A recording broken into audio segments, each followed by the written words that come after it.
Hey guys, kumusta? Kumusta? No? So, ngayon habang nakalabas pa yung mga barrel ko, gagawa tayo ng isa pang video. So, lahat na makita yung barrel were safety check prior to filming.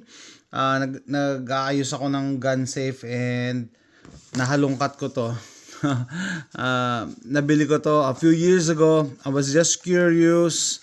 Na-curious lang ako, sabi ko, ano ba to? Kailangan ba talaga to? Lalo na ng mga young shooters, like yung anak ko, tuturuan ko siyang bumaril ng pistol, yung misis ko. And usually kasi pag mga baguhan sa baril, lalo na sa mga pistols, nahirapan sila mag-rack, magkasa.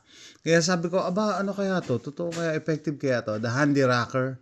Hindi ko nga alam kung available pa to kasi nabili ko to 10 years ago pa no? So yan, may sizes siya, large na barrel. And ito yung instructions. Screenshot nyo na lang kung paano gamitin. Pero basically, naisip ko to gamitin para sa mga barrel ko na madudulas. Ito, like example, ito yung Gearsan 9011. Sino mirror finish kahit pa meron niyang dito, no? Kakapitan, madulas pa din. Kasi nga mirror finish na I think stainless to. Mahirap siya hawakan. Lalo na dito, wala kang cut, no? Tapos ito, yung ko naman, Taurus PT92, no? Yan din, mirror finish din siya. Kahit meron siyang cut dito sa likod, okay pa din.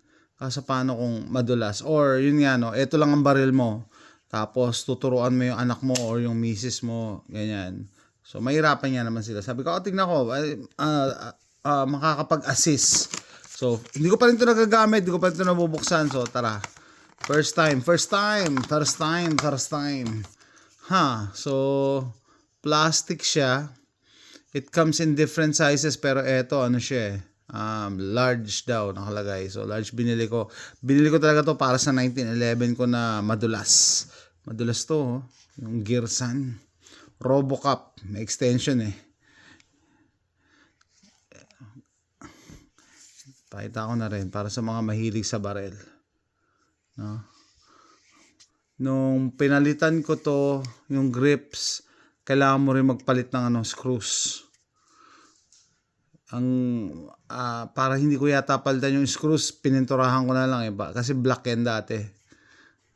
Okay naman, wala lang. So novelty, hindi ko naman talaga yung mga ganitong barrel guys, hindi ko to binibili ng pang combat. Wala lang, gusto ko lang dagdag sa collection. Natutuwa lang ako siyang tignan. Shiny. Anyway, so first time natin matitesting kung totoo to. Paano to gagamitin? Place hand racker on top of the muzzle of gun. Push grip towards surface till rack and sa harap. Dito.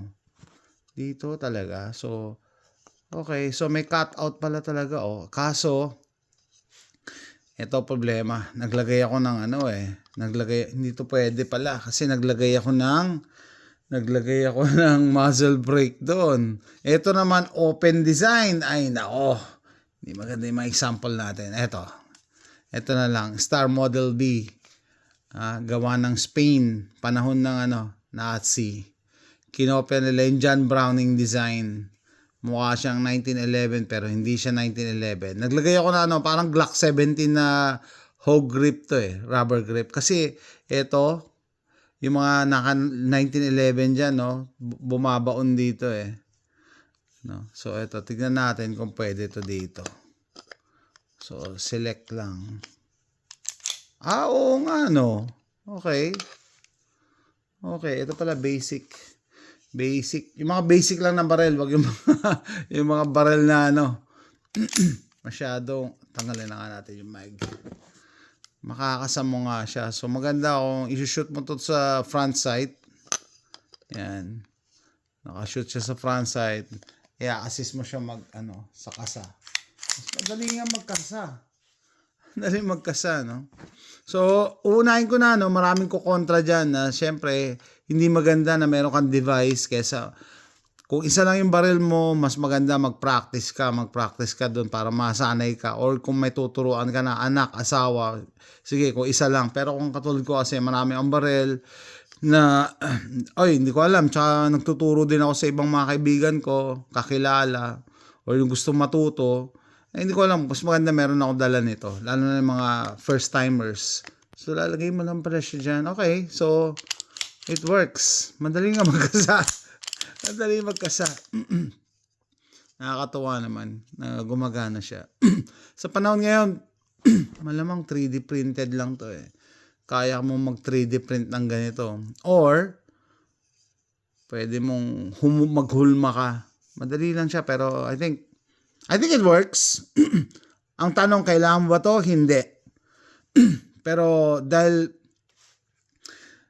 mura lang siya at that time and nakikurious lang ako, why not? And for the purpose na handy rocker, tutulong sa'yo mag-assist mag-rock.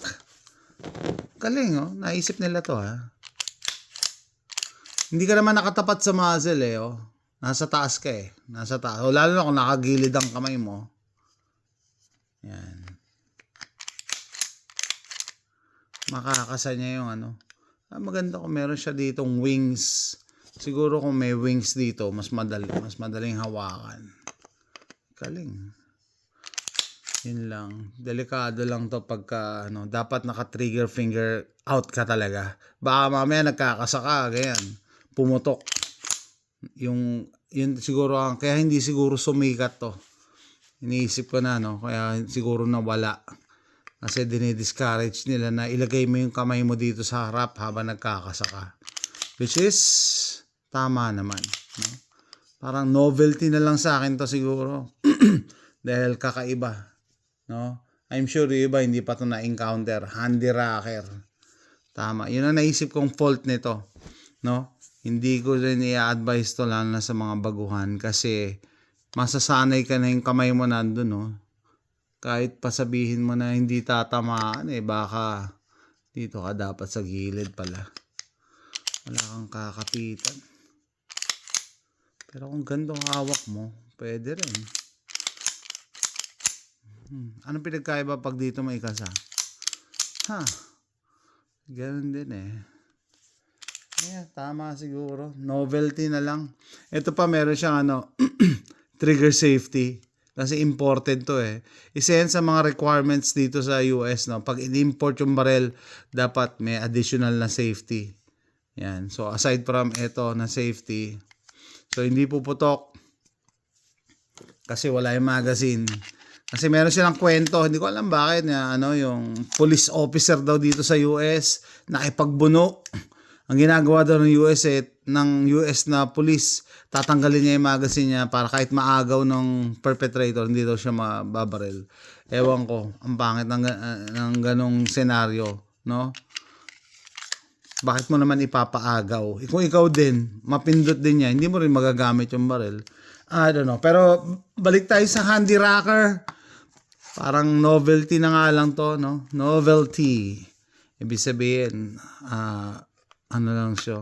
Isa sa mga rare artifacts na wala na siguro kayo mabibiling ganito kasi hindi ko rin isasuggest na masyadong malapit yung daliri niyo dyan sa muzzle.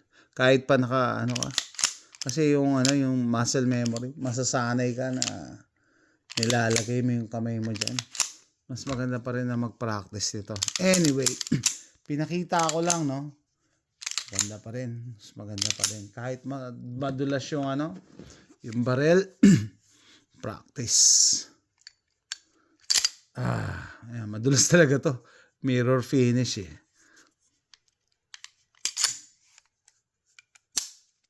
Madulas talaga. Ito, swabe to. Tanong ng kaibigan natin dito sa YouTube, no? Sabi niya, pag kinasa daw ba tong Taurus PT92 parang Beretta? Oo. Pagka kinasa mo to, naka-blindfold ka, hindi mo iisipin na Taurus to eh. Parang Beretta pinuputok ang kinakasa mo eh. Kasi kinopya talaga yan ng Beretta, ng Taurus. Everything except for the safety and the cocker. No? Balik tayo dito sa handy rocker. Pinakita ko lang. Magiging ano na lang to, novelty. Na once upon a time may naka-invento ng ganitong handy rocker, rocking assist. Tutulungan kang magkasa. So that's it guys. Tatapusin ko na ang video na to. Hope you like my videos. Please support my channel by subscribing, liking, and posting a comment, no? Para malabanan natin algorithm ni YouTube kasi ayaw ni YouTube ng mga ganitong mga topics.